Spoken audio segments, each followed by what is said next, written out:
That's why most of these franchise films are terrible. It's why they're crap, because they don't start in the heart and soul of an artist. They start in a corporate boardroom. So we talk about the important things here. So let's go to From Variety. Marvel's first family might not save the day after all. The Fantastic Four is quickly losing steam in its second weekend, signaling the comic book adventure isn't connecting to the box office. After a healthy $117.6 million debut, suffered a hefty 66% drop. So, yeah. That's it. Okay, I don't need to give you all the numbers. 66% drop in the second weekend. It dropped 80% from Friday to Friday, which is pretty devastating. I mean, devastating if you work for Disney. I mean, not devastating for me, but and now a lot of people are offering their analysis on this. They're trying to figure out why the Fantastic Four is sort of losing steam so quickly. Trying to figure out why superhero films in general for the past 5 years or so, or probably longer, haven't been the surefire, massive successes that they've been in the past. They still make a lot of money. They still make hundreds of millions of dollars, but that's really not impressive. You know, I think Fantastic Four at this point has made $80 million or something. Not impressive, because first of all, you've got like double that in marketing that goes into these. These are big name IPs. You know, just spending tens and hundreds of millions of dollars in production, hundreds more in marketing. So when you're spending that kind of money, it's like, it's not impressive to make 100 million, 200 million. It's like not impressive. You're not making any money on it. That's like baseline stuff. So these movies are losing steam. And why is that? Well, it's because these movies are bad. Okay. I've been saying this forever. People always get upset. I think there's more people coming around to it. And these are just bad films. Superhero films, for the most part, they're just bad films. They're just not good. Like, that's all it is. And they haven't changed, by the way. Like, if you say, oh, the superhero films don't do well anymore because they're so, you know, they're bad now. No, they're kind of what they've always been. You go back and watch a superhero film from 2005, it's not like, oh yeah, well, this was a masterpiece. It's basically the same thing. That's the problem. Now, it's true of Fantastic Four in particular, and I made my point about Fantastic. I can't remember why, but I do recall talking about Fantastic Four one other time. I have no idea why. Now this is my second time revisiting it. But I think I made this point, which is that Fantastic Four is particularly lame. Like, these are especially lame superheroes. The whole squad is run by a guy whose only superpower is that he's really stretchy. I don't know what his origin story is. I don't remember. I think I saw... I mean, I don't know. Was there a Fantastic Four show back in the 90s? I've been around it a little bit, but I don't remember the origin story. Did he fall into a vat of rubber bands? Was he in some sort of like thing where his DNA was accidentally melded with a pair of Spanx? I don't know, but it's lame. It's a really lame power to have. It's only made worse by the fact that Marvel wants all these characters to exist in the same cinematic universe, but that just makes them even more redundant and useless. Like, there's no reason why you would ever call the stretchy guy to come help you in a world where, you know, Thor exists, or Iron Man, or Captain America. And why do you need the big rock guy when you have the Hulk? These people, like, they're neighbors, right? They exist in the same world. They're not far apart. They have supersonic jets they get around in. I mean, the Hulk could be here in 5 seconds. Why would you ever want the rock guy? And the Avengers have this problem on their own squad, because they've got the who's the guy with the arrows? Hawkeye. I was just talking to my son about this the other day, and because I didn't know this, I'd always thought, well, this guy's pretty useless, isn't he? He just has arrows. Why do you need a guy with arrows? Why would you ever need that? But I assumed that, well, they must be special arrows, magical arrows. He must be some kind of magical, you know, archer guy. But my son was telling me he has no superpowers at all. He's just a normal guy with arrows. Now, why in God's name would you ever need him, practically speaking? You have a superhuman alien god, right, who can fly, and then you've got a strong guy who could throw a tank across the stratosphere. You've got a magical super soldier. You've got Iron Man with his magic suit.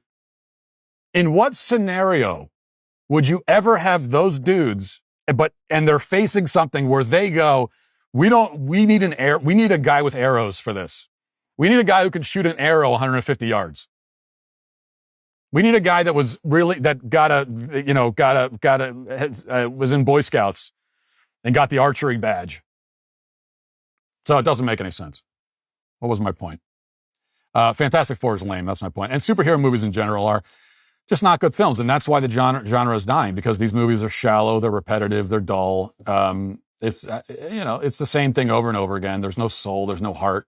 What started as an idea is now the podcast and business blasting through your earbuds. Launching your own business is pretty much on everybody's bucket list, but most people let it collect dust right next to learn a language and get abs. Stop hiding behind lame excuses like, I don't have the skills, I can't do it alone. No, turn those what ifs into bold why nots with Shopify backing your ideas. They've got the tools, you just need to take the chance. Shopify is the commerce platform behind millions of businesses around the world and 10% of all e-commerce in the US.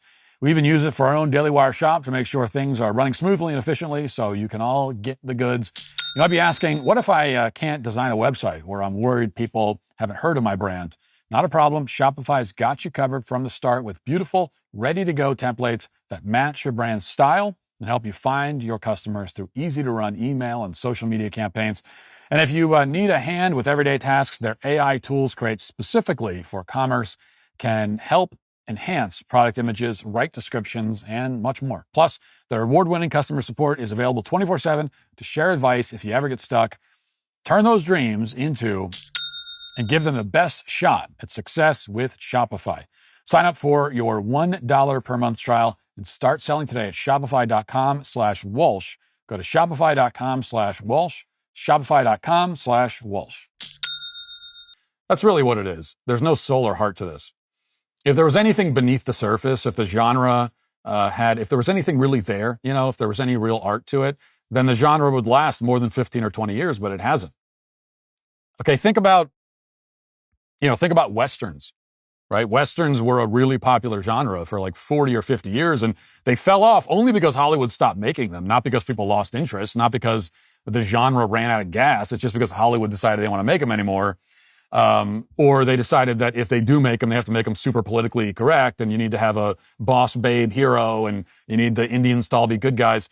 And people weren't interested in that, so Hollywood gave up on it. But this is a genre that has stood the test of time, and it's interesting because the superhero movies are very redundant. It's the same thing over and over and over again. It's the same plot beats over and over and over again. Sometimes literally the same story.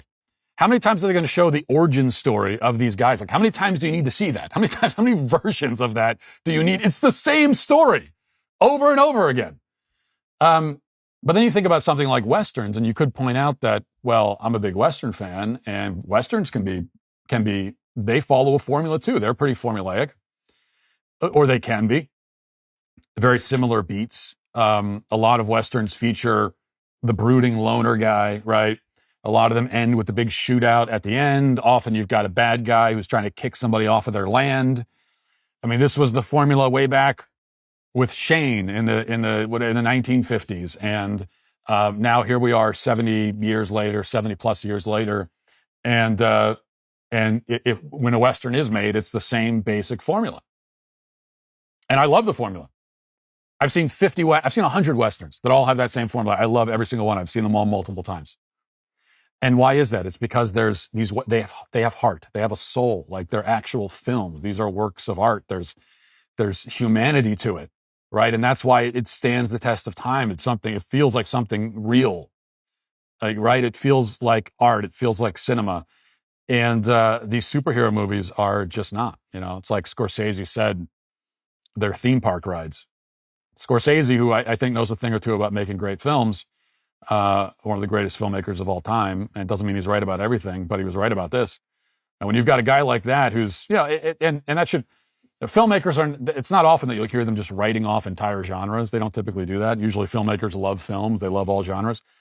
But one thing you'll hear from the really great film, and he's not the only one, but the really great directors, you'll often, if there's candid moments when you kind of reveal, like, they're not really into this. And why? It's just because it's not a film. It's a theme park ride. It's an amusement park ride, basically. And that's all they're made to be. They're not even made to be films. They're not made to tell a story. They're made to sell merchandise. They're made to cash in on an IP, right? That's the only reason they exist. And yes, every movie exists ultimately to make money. Somebody wants to make money off of it. But with the superhero movies, it's purely that. This is a corporate boardroom. They sat around and said, okay, here's this IP. How are we going to cash in on it this time? That's the beginning of the film, right? That's where the film starts. And you can never have a good film that starts that way. If it's going to be if any chance of a great film, it has to start with an artist in their own head, in their own heart, and they have a story that they want to tell. And then, yeah, they got to bring in the money people. They got to bring in the producers. They got to bring in all this. They got to get funding. Sometimes the story gets watered down. Sometimes it's ruined in that process, but it's got to start with someone saying, this story means something to me and I want to tell it. And if it doesn't start with that, you're going to end up with a movie. And that's why most of these franchise films are terrible. It's why they're crap, because they don't start in the heart and soul of an artist. They start in a corporate boardroom. They start with a freaking chart and a whiteboard and bar graphs, and that's where they start. Okay. And AI. Now that too. Really, now they start with AI. And that's what they're going to be made with also. So, not a fan. If you'd like to see what else I have to say, you can access my full show by going to dailywire.com or by going to the Matt Walsh Show Twitter page. Hope to see you there. Godspeed.